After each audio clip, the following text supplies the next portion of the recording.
On dit qu'en Suisse, le code du travail est beaucoup moins volumineux qu'en France. Et est-ce que cela veut dire que les travailleurs sont moins protégés qu'en France?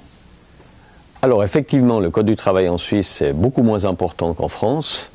De là à dire que les salariés sont moins protégés, je ne pense pas. Ça peut être le cas, par exemple dans les secteurs qui n'ont pas de convention collective de travail, mais la Suisse a toujours fonctionné historiquement sur les conventions collectives de travail, donc on a mis la priorité sur cet aspect-là, et de ce point de vue-là, et du point de vue des conventions collectives de travail, par exemple, ils sont beaucoup mieux protégés. Mais c'est certain, le Code du travail suisse est moins favorable aux salariés non soumis à convention qu'en France. Les accords dérogatoires ne sont pas possibles dans les entreprises. Il y a un certain nombre de choses qui se négocient au niveau de l'entreprise pour certaines conventions collectives cadres, mais en aucun cas, ces dispositions ne peuvent être inférieures à ce que prévoit la convention de branche. Est-ce que c'est exact que les travailleurs en Suisse n'ont aucune protection contre le licenciement?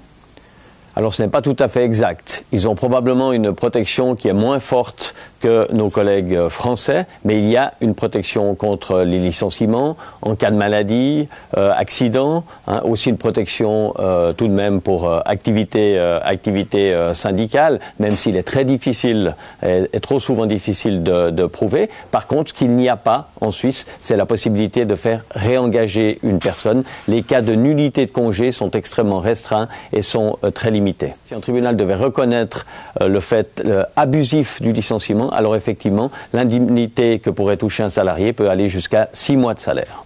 Mais ça a été très peu pratiqué. Il y a assez régulièrement, disons 2 ou 3 mois de salaire, mais 6 mois de salaire, il y a très peu de cas où ça a été jugé comme tel.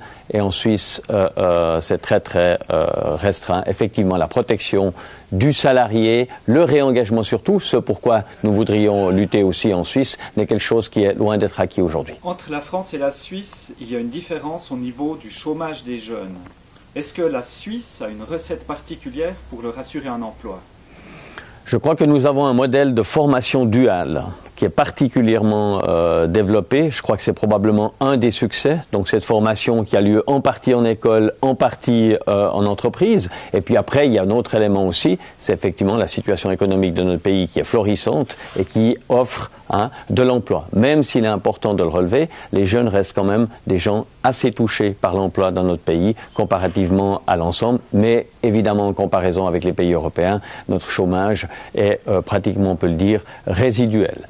Voilà, donc les jeunes en Suisse, je pense que nous avons beaucoup investi dans la formation professionnelle. Les partenaires sociaux, syndicats et patrons financent aussi énormément de structures de formation professionnelle pour leur assurer une qualification et leur permettre ensuite de trouver un travail.